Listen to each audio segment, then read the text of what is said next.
Auditorio de Radio Nacional. Como ustedes escuchan,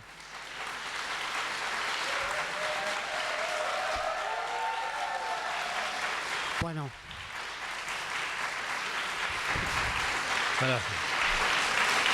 como ustedes escuchan, ya está aquí el invitado. A mí me los imagino a todos en el país, desde Ushuaia a La Quiaca, por las emisoras de Radio Nacional en todo el país, en los camiones, manejando en la ruta, en los pueblos, en las ciudades, porque vamos a conversar con un amigo. No es una entrevista, es una conversación con un amigo de esos que uno ve, no lo ve tan seguido como quisiera, pero que seguramente conversa con él todos los días, porque es de esos amigos que a la mañana te dice, vamos, hoy puede ser un gran día, que a la tarde te dice, caminante, no hay camino, y que a la noche te dice, ya volviendo a casa, bueno, la mujer que yo quiero seguramente está ahí esperando. Y de esos amigos entrañables, a esos amigos que uno respeta, quiere y admira, no se los entrevista, porque si no parecería un interrogatorio, no. Se conversa con ellos, se los acompaña. Y lo primero, saber cómo estás. Bienvenido, Joan Manuel Serrat. Bien, muchas gracias, sí. Bueno, yo no pretendo ser tan pesado para levantarme por la mañana y decirles a la gente, hoy puede ser un gran día, porque a veces no da para tanto, ¿no? Quería contarte... Pero bueno, normalmente sí recibo el día con una satisfacción, que es la de abrir los ojos y ver que todavía sé que ahí andamos, ¿no? Es decir, ya, un rato más nos queda para estar por aquí. Y trato de aprovechar en todo lo posible el día, a pesar de que a veces el día puede ser no puede ser cómodo, pero es lo que hay. Es lo que hay. Quería contarte que estamos en el auditorio de Radio Nacional, que este auditorio se recuperó ahora que lo inauguramos con esta conversación, lo reinauguramos. Este auditorio del año 1935, cuando era Radio El Mundo, y le cuento también a la gente, ¿no? Está intacto, reciclado como entonces, con el mismo sonido, con la misma sonoridad que tiene. Y aquí cantó Nat King Cole, aquí tocó Arturo Rubinstein, aquí cantó Edith Piaf. Aquí tocaban las orquestas de Pugliese y de Troilo y venía el público a verlo, y todo eso todos esos espíritus están acompañándonos en esta conversación. Realmente es hermoso el lugar, ¿eh? Es muy bello. Me ha impresionado cuando entré acá y yo soy una persona que ama la radio y que ha visto cómo la radio menguaba en los espacios de comunicación, ¿no? Y se convertía en pequeñas cabinas y en pequeños lugares, como menguaron los grandes cines, ¿no? Y se convirtieron en microcines también, ¿no? Y volver a encontrar un espacio tan bello, tan grande, es recuperar, evidentemente, lo que tú contabas, ¿no? Recuperar las voces que sin duda se quedaron aquí para acompañarnos durante el Nini tiempo, Marshall, ¿no? Hugo de Carril, ¿no? Sí, bueno, si podemos hacer listas aquí, debe ser interminable y maravillosa la lista de voces que están por aquí flotando.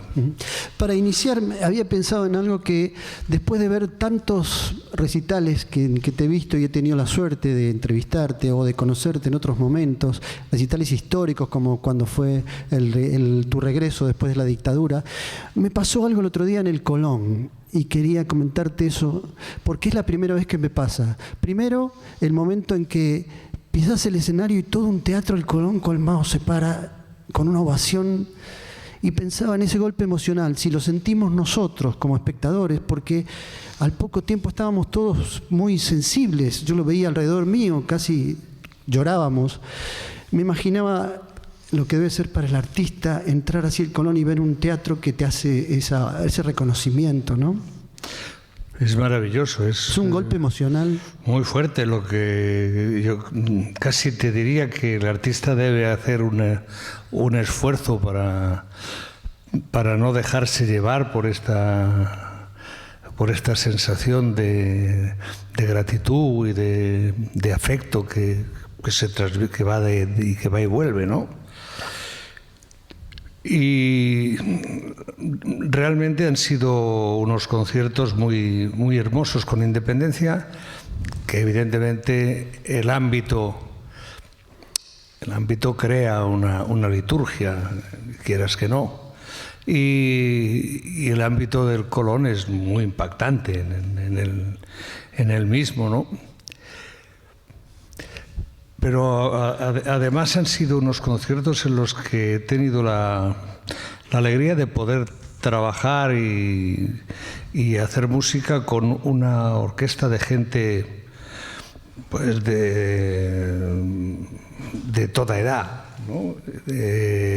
¿no? No era una orquesta formada y conformada, sino que era una orquesta en la que se han incorporado gente de diferentes orquestas, y ha sido una maravilla poder ver el nivel de toda esta gente, y sobre todo las ganas de participación, ¿no? Las ganas de formar parte de este concierto.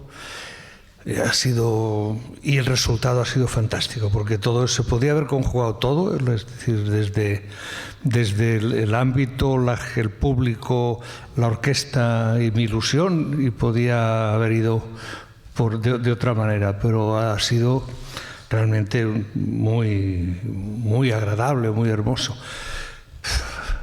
Llevaba bastante tiempo sin hacer unos conciertos individuales, es decir, pasé el año pasado, fue la temporada pasada, y la hice con Víctor, con Ana y con Miguel en un espectáculo compartido. Llevaba otra temporada también que no había hecho demasiadas cosas, estaba preparando unos trabajos nuevos, y lleva bastante tiempo sin hacer este tipo de concierto, y pasó realmente con una facilidad, el tiempo voló, es decir, fue un concierto de 2 horas y voló. Tuve la sensación de que había quedado todo muy corto, porque voló el tiempo. Esto es una señal fantástica de tranquilidad, de comodidad. De bienestar. Sí.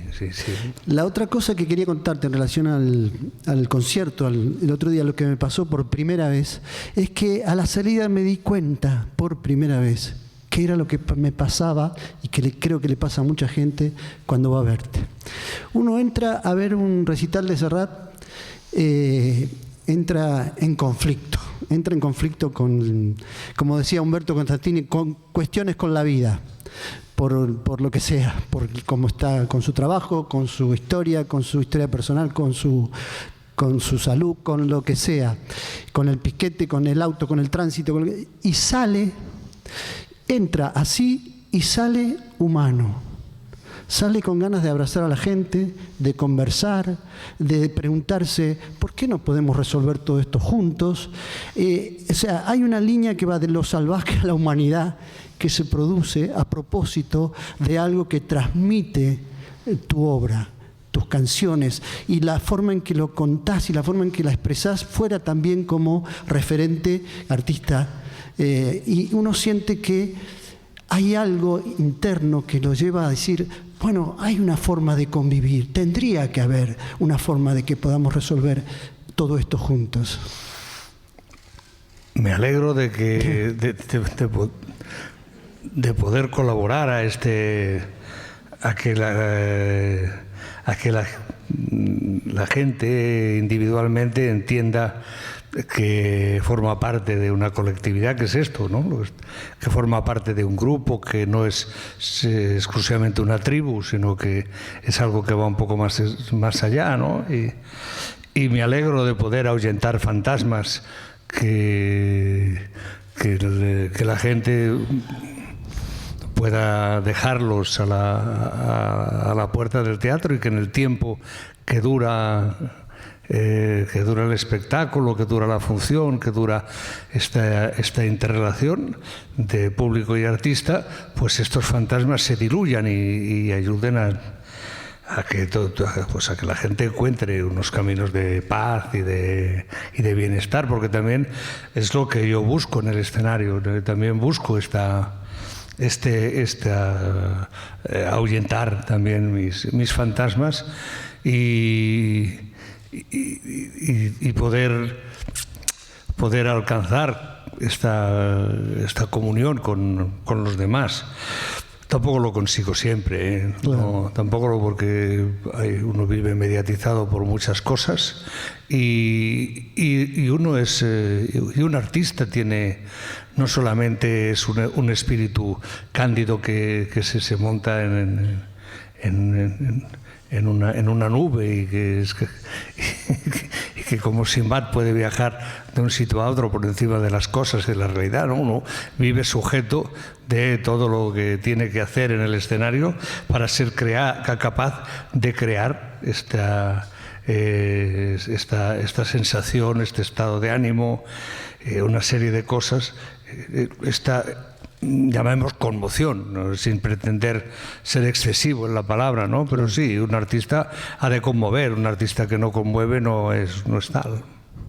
Y a propósito de lo que decíamos, ¿no? Del estado de situación en la que vivimos, vienes de un mundo raro para nosotros, donde pensábamos que resuelto el conflicto vasco, aparece el conflicto en Cataluña y aparecen grietas y aparecen divisiones que eran impensables en otro tiempo y uno no se explica desde aquí, Juan, ¿qué ha pasado? Porque fue todo muy rápido, eso del proceso. ¿Qué pasó? ¿Qué pasó ahí? Pero no, a ver, es que ya das por resuelto conflictos que no están resueltos. No los doy por resuelto, claro. Sí, no hay, cuando hay conflictos no están resueltos, no. Y en fin, este tipo de situaciones tienen altibajos que son más notorios en unas circunstancias que en otras y que forman parte de la sensibilidad de las personas, no solamente de la historia de los pueblos, sino también de los momentos en que estas cosas ocurren, ¿no? Y todo lo que tiene que ver con el mundo del sentimiento es muy manipulable y por tanto es muy laminero, muy goloso el jugar con estos elementos para mover la sensibilidad de la gente. Tratar de explicar ahora qué está ocurriendo en Cataluña en este sentido es complicado, sin entrar a discutir qué está ocurriendo en España también, ¿no? Y la respuesta del Estado español frente a esta situación, ¿no? Pero sin duda existe un descontento de una gran parte de la ciudadanía en Cataluña con la realidad que está ocurriendo y por tanto estas situaciones, si no se entran a resolver con voluntad de hacerlo, con voluntad de resolverlo, si se utilizan en beneficio de grupos o en beneficio de tribus, entonces es muy difícil, pues eso, que no existan situaciones conflictivas.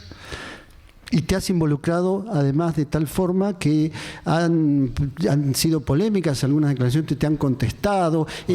Bueno, pero no es que yo no he hecho otra cosa que decir lo que pensaba, claro, de determinadas circunstancias. Tampoco me he hecho grandes apologías de nada, pero en estas situaciones, y en Argentina hay pruebas también muy factibles que pueden hacerlo entender fácilmente, es decir, cuando se establecen rayas no hay tonalidades, hay blancos y negros, y por tanto en estos blancos y negros siempre, si tú no haces lo que o los que piensan o distinto o de otra manera, automáticamente quedas situado en el otro lugar de la raya. No existe una cosa gradual, que como es la vida no está hecha de blancos y negros, es todo gradual, pero por muchas razones, no siempre fáciles de decir y muchas veces difíciles de justificar. Entonces, pues esto es cosas que se producen, pero bueno, todo es circunstancial, ¿no? Depende de cómo las cosas se van produciendo.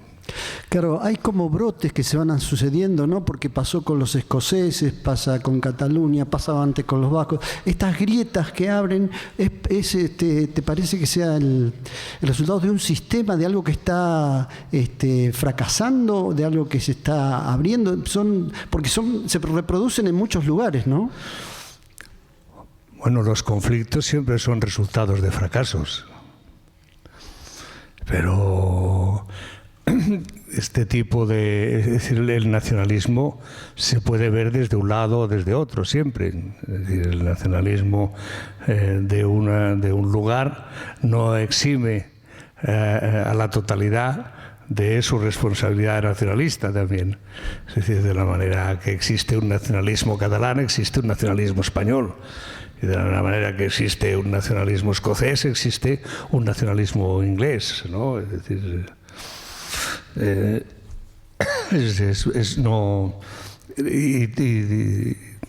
si siempre lamentablemente existe una cuestiones que no son como te diría, existe siempre detrás de todo estas historias sentimentales existe el dinero. Y el poder del dinero, claro. Bueno, más que el poder, la plata, es decir, la fuerza de la plata, ¿no? Sí. Uh-huh. Y a propósito de eso, que a nosotros, mirándolo desde aquí, lo que pasa allá, seguimos el Barcelona, seguimos al equipo. Pues no me cambies tanto del lugar porque me pasas... No, pero lo siento porque también aquí me pasas del plomo al verde. Lo siento porque desde aquí también nos preguntamos qué será del equipo, qué será de Messi cuando si esta situación se prolonga y se... Bueno, yo creo que Messi resolvió este conflicto hace unos meses ya. Sí, supongo que él también lo tuvo, es decir, también pensaron en estas circunstancias. Fue notable cómo interviniste en el tema del contrato de Messi también. No, yo no intervine en el contrato de Messi. No, quiero decir que sorprendió que hicieras una carta pública a 45 días finales. Sí, bueno, para mí me parecía fue una carta en la que existía más ironía que otra cosa, ¿no? A mí me sorprendía que una cuestión que sentimentalmente nos tenía tan azorados como era que nuestro mejor jugador,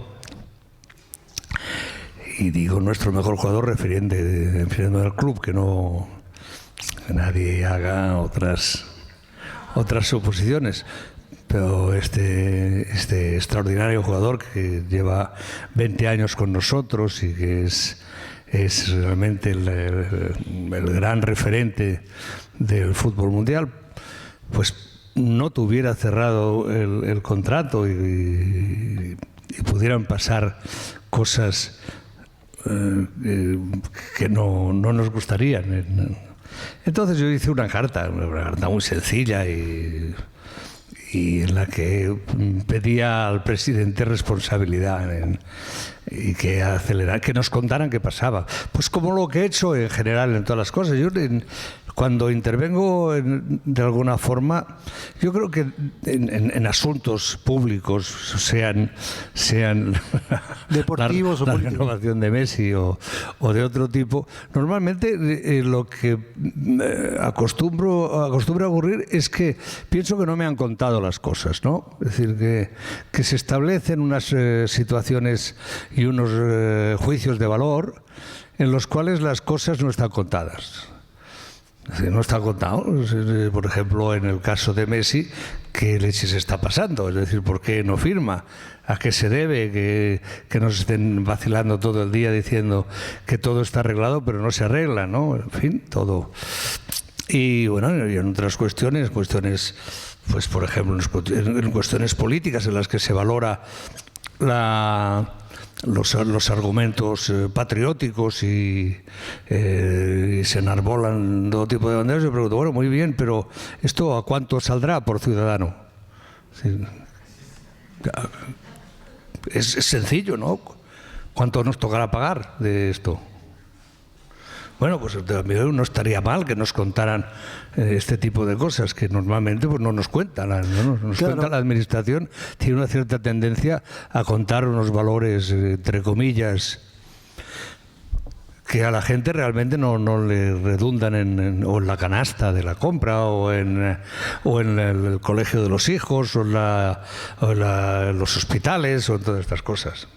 Claro, y sobre todo los jóvenes son inflamados con proclamas y de liberación y de independencia. Pero si ellos no fueran inflamados, ¿quién se va a inflamar? Claro, pero quiero decir, pero no les cuentan el después, son maravillosamente combustibles. Claro. Digo, no les cuentan el después, ¿no? Las consecuencias. Pero sí, claro, sí. Pero sufren el presente, ¿eh? Claro. Sufren un presente que está muy lejos de darles, dijéramos, salida a sus fantasías, a sus esperanzas, a sus necesidades inmediatas, ¿no? Es una historia muy complicada la de poder resolver esto con la necesidad y que obliga al caso. ¿Y podrías anticipar o decir o pensar en qué sentido, hacia dónde va a derivar esto? ¿Qué sé yo? A mí me pueden preguntar lo que quieran, pero yo contestaré lo que pobre de mí se me ocurra y piense. No sé. Entonces, para mí esto, ¿hacia dónde va a derivar esto? Me preocupa hacia dónde vamos a ir mañana. Esto nos puede... Pero soy muy mal jugador de ajedrez. Para terminar con el tema de Messi, digo porque hiciste también una definición muy fuerte en algún momento, siendo que sos hincha de un equipo que ha visto a Maradona, que ha tenido a Riquelme, que ha pasado Romario, no sé, Rivaldo, tantos jugadores, pero en un momento dijiste que era el mejor de la historia. A mi modo de ver, sí. A mi modo de ver es el jugador al que le he visto hacer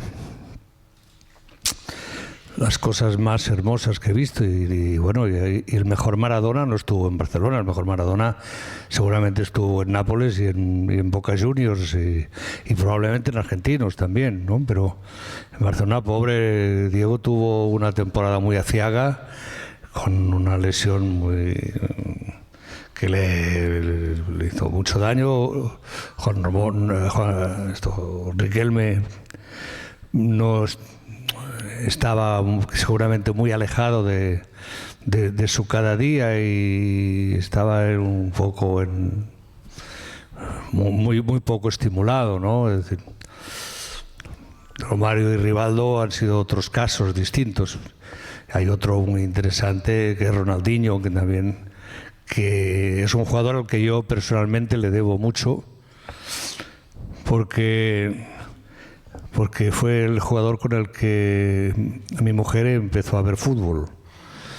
Entonces, mi mujer pasó de ser una sombra que discurría por mi espalda mientras yo veía fútbol y para asomarse allí al balcón del televisor y decir, qué cosas hace este muchacho, y a sentarse conmigo. Y entonces yo siempre le agradeceré al muchacho pues el estímulo que generó en mi familia y la tranquilidad que volvimos a vivir. Y el fútbol pasó de ser una cosa que hacían 22 chicos en calzoncillos a ser algo divertido, ¿no? ¿Y acá quién te hizo de Boca? ¿O por qué te hiciste de Boca? ¿De Stefano? Sí, fue Alfredo Di Stefano, que cuando yo llegué, a pesar de que él siempre fue de River. Sí. Pero fue entrenador de Boca también. Sí, claro, que fue cuando el año que yo llegué, que fue el año 69. Fue entrenador de Boca y sacó campeón a Boca aquel año. Entonces él fue el que me llevó a la cancha de Boca y el que me hizo, con el que yo empecé a ver jugar. Y bueno, uno siempre tiene necesidad de arraigar de alguna forma el sentimiento de fútbol en un equipo, en unos colores, en un cuadro, y a mí me dio por ahí. Es decir, también sos canalla. Bueno, pero soy canalla por amistad. Yo soy canalla por correspondencia con el negro Fontana Rosa, ¿no? No. Porque... Pero no implica esto, y también hay una serie de cuadros que no era negro que no era negro. No, va a ser, era oscurito, pero es otra de las falacias argentinas esta del negro Fontana Rosa. Claro, esas cosas inentendibles. Pero a Messi le prometiste en esa carta que si él quería terminar su carrera en Newell's, aún con tu corazón... Yo vendría, sí. Y te pondrías... Bueno, esto también... Te pondrías en la tribuna, quiero decir. También a ver a Messi en el Newell's. Sí, no, ya de cualquier... Estaba en la cancha de Newell's. Y el negro Fontana Rosa también estuvo conmigo. Es que una vez hice un concierto en la cancha de Newell's y el negro vino conmigo. Y se quedó conmigo en el vestidor. En los momentos previos. Un poco cabizbajo, pero... No tocaba nada. No era tan exagerado. El negro Fontana Rosa fue un hombre capaz de aunar todo tipo de sensibilidades y no hay gente en Rosario, por más de Newell's que sea, que no se sienta orgulloso de que su ciudad haya tenido entre sus habitantes a alguien tan hermoso y tan buena gente como fue el negro Fontana Rosa. La persona más querida que yo conozca, que no hay nadie que no te diga que no te diga que lo quería el negro Fontana Rosa. No, siempre era muy curioso, te lo encontrabas a gente en cualquier lugar del mundo y todos los rosarinos decían, soy de Rosario y muy amigo del negro Fontana Rosa. Claro. Y era verdad. ¿Y era verdad? Sí. Él al menos no lo hubiera negado nunca. Claro. Vos sabés que una vez le preguntaron a Fontana Rosa, ¿qué pasa en Rosario? Que salen jugadores, sale Messi, sale Poi, y salen artistas, y sale Fito Páez. ¿Pero qué pasa en Rosario? ¿Cuál es el misterio? Y el negro contestó, ¿sabes qué pasa? Que acá en Rosario no hay mucho que hacer. Maravilloso, negro, ¿no? Sí. Y hablando de amigos... Hay otros, Negro Caloi, Daniel Rabinovich, y cuando regresás a Buenos Aires me imagino que todos ellos de algún modo siguen estando presentes, ¿no? Sí, siguen estando ausentes. A mí ya me gustaría que estuvieran presentes. Pero es así, es decir, anticiparon su despedida a mis deseos y bueno, y si sigues... Y sigues cargando con un recuerdo maravilloso de ellos en un tiempo en el que pues las calles y los parques y los paisajes pues siguen conservando aquellos perfumes, pero que ya no los compartes. Bueno, esto es la parte más complicada de vivir, ¿no? La pérdida. Y los recuerdos no sirven para llenar los vacíos. Cuando estás ahora en Buenos Aires, también otra cosa, me acuerdo que alguna vez dijiste, te vas de Buenos Aires y lo último que ves o algo en televisión, mientras es la valija, un noticiero, y que volvés al año, prendés la televisión y parece ser el mismo noticiero de un año atrás. Sí, bueno, esto es... Sí, si la tecnología no cambia mucho, es lo mismo. Pero esta situación... A la hora que llegue, tú sabes ahí que te vas a encontrar. Ya pues pones y verás el tipo de programa que te vas a encontrar, el tipo de personas que van a salir, el tipo de noticias, el tipo de forma de enfrentarlas. Sí, se va... No. Pero bueno, si sabes que es así, no tienes espasmos, no te asustas, ya sabes. Es Buenos Aires, ya sabes. Claro.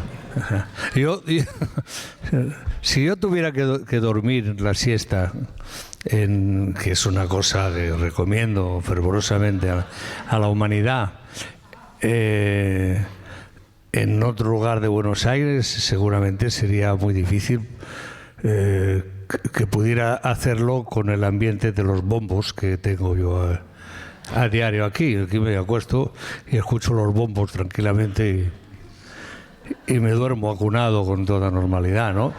Este ruido, pues en cualquier otro lugar del mundo produciría en mí una sensación de anormalidad, ¿no? Aquí si hago el ojo digo, aquí estoy en casa. Pero ¿no te da la sensación de que los conflictos son permanentes, siempre los mismos? No son siempre los mismos, pero en muchas cuestiones parece que la capacidad de resolverlos no pase por un camino de entendimiento, sino que vaya también volvemos a los caminos de las emociones y de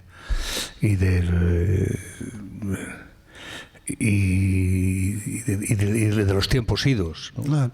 Llegaste a Buenos Aires a fines de los 60, viviste el regreso de Perón, la muerte de Perón, y después los años 80, los conflictos, Ubaldini. La marcha del otro día te hacía recordar algo de algo que permanece. Bueno, yo creo que de la misma manera que se pasó del blanco y negro al color, pues también hay cosas que a pesar de que no se resuelven, pues no permanecen tampoco. Es decir, no me atrevería a manifestar que esto me ocurre, ¿no? Creo que hay cosas que no, y hay cosas que uno no sabe qué caminos van a poder tomarse para que esto vaya de otra manera, ¿no? Y cuando regresas, así como nosotros te preguntamos por Cataluña, y regresas y allá te preguntan por Argentina y por... Bueno, esto me ocurre siempre. Cada vez que vengo me preguntan por Argentina. Digo, si no me lo cuenta usted a mí, ¿no? No, pero cuando volvés y te preguntan allá por cómo están las cosas. Allá en estos momentos están muy preocupados por lo que ocurre allí, ¿no? Hay una monotemática de la que no somos capaces de salir, como no somos capaces de... O sea, tú vienes a Cataluña, en estos momentos no hay gobierno desde no sé cuánto tiempo, es decir, no hay gobierno. No sé si se vive mejor, pero se vive muy angustiado, con una situación de este tipo, ¿no? No depende de la ciudadanía, ¿no? Lo que me preocupa es también en esto es que es el acostumbrarse, ¿no? Cuando el alma y el cuerpo se acostumbran a algo, es una pésima señal, ¿no? Antes de venir a Buenos Aires, hiciste una presentación de lo que sería tu próximo trabajo, que es Mediterráneo. Bueno, esto no, aquí no trabajo nada, ¿eh? No, bueno. No, este es el próximo el espectáculo que inicio a final de abril, sí, pero no es un divertimento para mí, en el cual a partir del trabajo del Mediterráneo hago un da capo, ¿no? Vuelvo otra vez al punto de salida y hago un planteamiento de este trabajo como si fuera un estreno de un trabajo que hice hace 47 años. Y sobre esto hago un juego que a mí me gusta mucho, que es incorporar toda una serie de canciones, algunas mías, mayoritariamente mías, otras de otros intérpretes y que no grabaré, sino sencillamente están incorporadas para este espectáculo, y voy jugando con una serie de cosas que son importantes para mí. Una, sin duda, este trabajo para mí hay un antes y un después en lo que yo he hecho musicalmente. Otra es el mar como mi cuna, mi origen, yo soy una persona de mar profundamente, ¿no? Creo que fue Aristóteles que decía: hay tres tipos de personas, los vivos, los muertos y la gente del mar. Pero yo me apunto a esta historia. El Mediterráneo concretamente como mar, porque es un mundo todo el mundo cultural está ahí, ¿entiende? Está ahí. Así es un puente tremendo de culturas y un camino de vida que ha derivado a un camino de muerte en estos últimos años. Bueno, pues todo esto es un espectáculo, personalmente me refleja mucho y me conmueve mucho, ¿no? Mediterráneo era en el año 71, cuando sale. Era tu octavo larga duración. Pues no me lo tendría que contar, pero probablemente sí. Sí. ¿Y por qué decís que es un antes y un después? Porque la forma de entender la composición, la forma de ver el escenario, el trabajo en grupo, toda mi concepción de la profesión se modifica en esta época. Es cuando ocurre. Es cuando también yo viajo, me abro también, la profesión se me abre y yo me abro también al mundo. Son años, seguramente es una época irrepetible y que me condiciona muchísimo. Fue considerado el mejor disco de la historia del pop español por una votación que se hizo. Estas cosas son, ya sabes, estas cosas van como van, ¿no? Claro. Pero no hay que hacer mucho caso. Si uno lo revisa, Mediterráneo, conceptualmente, las 10 canciones tienen un denominador común, tienen un aire de libertad. Todas las canciones transmiten, ¿no? Sí. Porque yo creo que ahí influye mucho, a fuerza de pensar, que también puede ser que no tenga, o sea, a fuerza de pensar que pues a lo mejor hubiera sido que no hubiera pensado, ¿no?, de estas cosas. Pero creo que cuando están hechas estas canciones son años en los que ocurren muchas cosas. Piensa que ahí está todo metido desde el mayo del 68, el mayo del 68 es un cambio absoluto de conceptos. A pesar de ser una gran derrota del pensamiento, es también ahí se afirman algunos conceptos que no se han abandonado ya nunca más. Por ejemplo, la responsabilidad del Estado, de la Administración, de alguna manera de responder de las cosas que va a hacer, ¿no? Esta es una cosa que ya ha seguido desde entonces, ¿no? A pesar de toda la trampa que representó y de todo lo y en fin, y de las terribles zancadillas del Estado al pensamiento, ¿no? Y como compra de gola al movimiento trabajador, haciendo 4 mejoras para que el movimiento trabajador abandone al movimiento estudiantil, ¿no? Fueron momentos luego la libertad sexual también, la libertad de relación cambia mucho. Es decir, la relación de pareja, de hombres, mujeres, los jóvenes y jóvenes, que diría Cantinflas. Todo se modifica, son años que cambian mucho. Y el año 71, según cuenta la leyenda, lo escribiste en 4 meses, o lo compusiste en 4 meses, no sé, ese disco. Nada se hace. No. Uno arrastra muchas cosas y seguramente pues el próximo trabajo que haga, si la vida me lo permite y a mí me apetece, pues arrastrará cosas de mucho tiempo y aunque lo concrete en unos meses claro. Tendrá... Porque era el año que habías venido del exilio, habías regresado del exilio, no, en el 71. No, yo volví en el 78 del exilio. Pero no había sido la... no, fue lo de sí, no, pero aquello fue... Lo de Burgos. Sí, no, fue lo de Eurovisión. Claro. Fue lo de Eurovisión. Sí, porque lo de Eurovisión, claro. Sí, fue cuando yo me negué a ir al Festival de Eurovisión, si no era cantando en catalán, y ahí pues tuve que buscar nuevas salidas. Pues te pusieron en lista negra y... Bueno, sí, dijeron que no... me vine para acá. Sí. Por suerte. Salí ganando. Claro.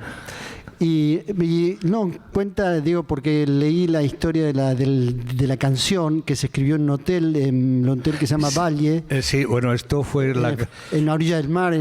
Todo esto es también esa fuerza de recuperar cosas que ocurrieron, que siempre cuando uno recupera memoria también corre el riesgo de recuperar mentiras, ¿no? Imaginaciones, fantasías, hay de todo ahí dentro. Pero sí, en aquel hotel yo he escrito al menos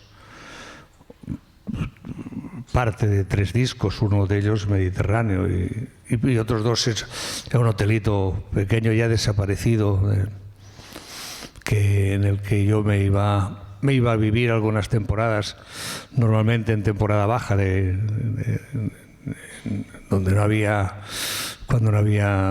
pocos turistas y en el mar no te podías bañar mucho, lo cual pues me ayudaba mucho que te encerraras a trabajar, ¿no?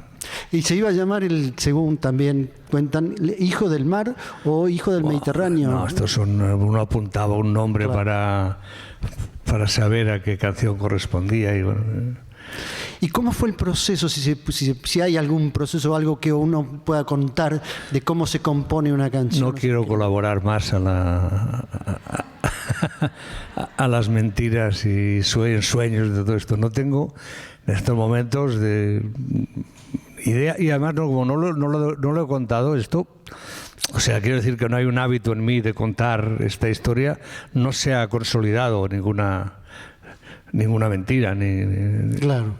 O sea que si yo no lo sé, pues me sentaría a trabajar, escribiría allí, iría anotando cosas, sumando ideas, pero no. De la misma manera que cuando escribes no se te ocurre pensar qué dimensión puede llegar a tener una canción, ni mucho. Quizá hay determinado tipo de libros que a pueden ayudar a un escritor a desarrollar, a expresar de una manera tan fuerte su idea y su pensamiento, que sí que sabe cuando lo está escribiendo ya que está escribiendo algo mollar, algo de peso. Yo no tenía la menor idea que Mediterráneo iba a alcanzar la dimensión que ha tenido. Incluiste en el disco un poema de León Felipe. Sí, un poema que también tiene que ver con todo esta idea, que tampoco sé por qué fue a parar este poema allí. Es decir, que no quise tampoco que el poema fuera un complemento de lo que estaba allí escrito. Pero sí, un poema de León Felipe, de los poemas de posguerra, ¿no? Prácticamente, vencidos, que es un punto de vista maravilloso de Quijote, del Don Quijote, ¿no? Del personaje realmente vencido que regresa después de haber sido derrotado por el Conde Luna, regresa a su hogar de La Mancha. Pues como supongo que debía verse él en México después de haber tenido que haber sufrido la derrota de la guerra civil. Claro. Y tenías entonces 26 años. No sé, tendría... Cuando escribiste cuando salió ese disco, 26. No, espera, 27. No, es 27. 27 años. 27 años, ya era un señor ya. Sí, pero como la letra de Mediterráneo, por un lado está Vagabundear, está Pueblo Blanco, Lucía. Yo pensaba que era más joven, fíjate, ahora lo he contado, sí, esto 26 años cuando debía grabarlo, sí. Digo, porque Mediterráneo tiene un contenido ahí donde ya se habla de si la parca viene a buscar... Bueno, es que el descaro de la juventud para hablar de estos temas es maravilloso. Sí. Tú ves que ya lo ves de una forma ya... Es así, ¿no? Claro, escribes sobre historias que han de crecer mucho todavía y han de cambiar mucho, pero es fantástico porque escribes con esto, pues con una soltura que te da este maravilloso descaro de la juventud. Claro. Y la libertad personal, la de vagabundear, la de llevarte con tu guitarra a mi patria y mi guitarra la llevo a mí, y también la libertad sexual, porque habla de amores no correspondidos, los de Lucía y ¿no? Bueno, sí, hay una ¿cómo te diría? Uno se apoya mucho en la derrota, ¿no? Todo es un trabajo en el que la derrota, la duda está siempre ahí, cuando realmente debo confesar que era una época en la cual mi vida personal pasaba por situaciones absolutamente triunfales.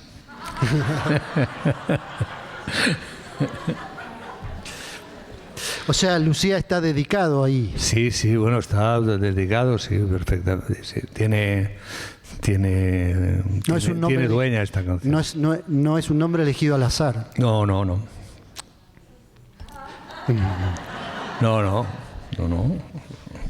O sea que allá para entonces se había cumplido el objetivo principal de ser músico, de tocar la guitarra. Sí, bueno, yo pensaba que se habían cumplido los objetivos, ¿eh? Pensaba muchas cosas que daba por sentadas y que luego pues se pusieron de pie, ¿no? No pensaba que tantas cosas, ¿no? Pensé, incluso yo le dije a mi padre, deja de trabajar, y mi padre se lo creyó y dejó de trabajar. Sí, hubiera podido conducir a mi familia al más absoluto de los desastres. Pero bueno. Y en esa época, cuando llegas a Buenos Aires, también te das, se te abre un mundo, me imagino. Conoces a grandes artistas argentinos, Yupanqui. ¿Te diste gustos? A Yupanqui lo conocí antes, a Yupanqui lo conocí en España. Digo, es cierto, a propósito de eso, es cierto que tu primer tema, tu primera canción, no sé si la primera o la segunda, pero bueno, no importa, de algún modo la presentaste, que te preguntaron qué era y dijiste es un tango, no por la melodía, sino porque era por la escritura, por lo dramático. Ahora no sé, pero bueno, no sabría decirte. Pero tenías influencia, siempre has contado sí, que mucho. Tu padre presumía de haber conocido a Gardel. Sí. De haber escuchado a Gardel. Y de haberlo conocido. Lo debió saludar algún día en algún local y el hombre estaba de lo más feliz por aquella circunstancia, ¿no? Le gustaba mucho, era un hombre que le gustaba muchísimo. Él me educó en mi primer amor, en los primeros escarceos con el tango, que he mantenido siempre, tengo una relación. Y te diste algunos gustos, ¿no? Cantar con Troilo, cantar con Pugliese, con Piazzolla. Con Piazzolla. Fueron circunstancias azarosas también, porque no es que te propusiste, cantaste con los Chalchaleros también. Sí, pero bueno, con los Chalchaleros ya fue porque quisieron que participara, me invitaron a participar en un disco y me pareció fantástico, ¿no? Vale, pero mi primera gran relación con artistas argentinos, sin duda alguna, fue con Yupanqui. Yupanqui hubo un gran feeling con él y me trató con mucho cariño siempre, a pesar de que Yupanqui decía que no le gustaba nada, que yo tenía un Scalextric, ¿sabes? Estos cochecitos. Sí, que lo nombras en una canción, el Scalextric. Sí. Tenía un Scalextric y lo llevé, estaba en casa y lo invité a Yupanqui. ¿Quieres jugar con esto? Y no dijo nada. Se quedó mirando, extrañado aquel hombre. Y luego cuando vino un amigo mío me dijo, ¿qué has hecho? Digo, no sé, dice. Y Yupanqui viene diciendo, este nene que juega con trenecitos. Claro, me imagino la mirada de Yupanqui sobre esas cosas. Sí, ¿no? Y yo recuerdo haberte llevado una foto que no tenías, la de foto o si la tenías, no sé, pero yo tenía una copia de cuando Troilo te invitó a cantar en Caño 14. Sí. Que te dijo, gaita, subí. Sí, subí gaita. Y no pudiste negarte. Pues bueno, porque subí de cabeza. Claro. Aparte ya debían ser las 2. Claro. Las 2 de la mañana. Sí, ahí en Caño 14. Pues, entonces ahí iba yo ya cantaba solo. Claro. ¿Y te acordás qué tema cantaste con...? Sur. Sí, Sur. ¿Y con Pugliese qué se dio? Pugliese vino a hacer era una celebración de Argentina en España, ¿no? En Madrid. Sí, en Madrid, exactamente. Y entonces me invitó a cantar alguna cosa con él. Y sí, fui también lanzado. Sí. Parece, a mí yo Pugliese es que le tenía tanta ternura y era un hombre tan bueno y un músico tan extraordinario. Yo creo que hay unos referentes muy claros de lo que es que marcan épocas concretas, ¿no? Pueden ser, no sé, Troilo, Salgán, Pugliese y Piazzolla, ¿no? Esto para mí es el gran abanico, y luego a partir de ahí, pues afortunadamente hay muchísima más gente, pero este es el gran, para mí, dentro de mi limitada información. Bueno, a propósito de Pugliese, yo te traje un regalo, que es una estampita. Ya la tengo, pero bueno, te la agradezco. Ah, ¿ya la tenés? Por Dios. No, esta no. No, tengo esta otra. no la tenés. Esta no te la vi, no la vi. No, tengo otra. Esta es una estampita de San Pugliese. San Pugliese, sí. Que, claro, como sabes... Pero yo tenía otra que menos dibujada, más realista. Este es un retrato que hizo el Menchi Sabat. Ya. Y que la estampita además tiene, como toda estampita, tiene una oración que dice, San Pugliese, dice, mira bien, la dicha crece, imagen que todo sana, seas vivo o tarambana, creas siempre o solo a veces, Toma, acá está Pugliese. Es tuyo, ya sos el dueño, te cumplirá cualquier sueño, te llevará a cualquier meta, un maleficio antilleta de puro orgullo porteño. Tenés que llevarlo siempre en la billetera o en algún lugar, ¿eh? Porque eso es como... Hombre, en algún lugar lo llevaré. Bueno, y Mediterráneo viene el Mediterráneo de Acapo, quiere decir que es el... Sí, da capo es una expresión musical italiana de origen italiano, quiere decir volver al principio. Y está previsto que vendrás a Argentina ¿cuándo? Yo creo que, si no me equivoco, que es algo que hago con mucha frecuencia, es en octubre. En octubre de este año, claro. ¿Y solo Buenos Aires o algunas? No, yo nunca. Yo siempre voy al interior. Además de tocar en Capital, me gusta mucho viajar al resto del país. O sea que el regreso va a ser este mismo año. Sí, este año vendré otra vez en unos meses. Bueno, Juan, hemos llegado al final. Te quiero agradecer muchísimo en nombre de tanta gente que debe estar escuchando en todo el país, de la gente que está aquí presente. De más está decirte todo lo que te dicen siempre, ¿no? Que has sido el compañero del alma de tantos años. Y a propósito de la inauguración del auditorio, de la recuperación del auditorio, de que Radio Nacional cumplió 80 años, la directora de Radio Nacional quiere entregarte algo muy particular que te va a encantar porque tiene que ver con la radio. Ana Gerchen.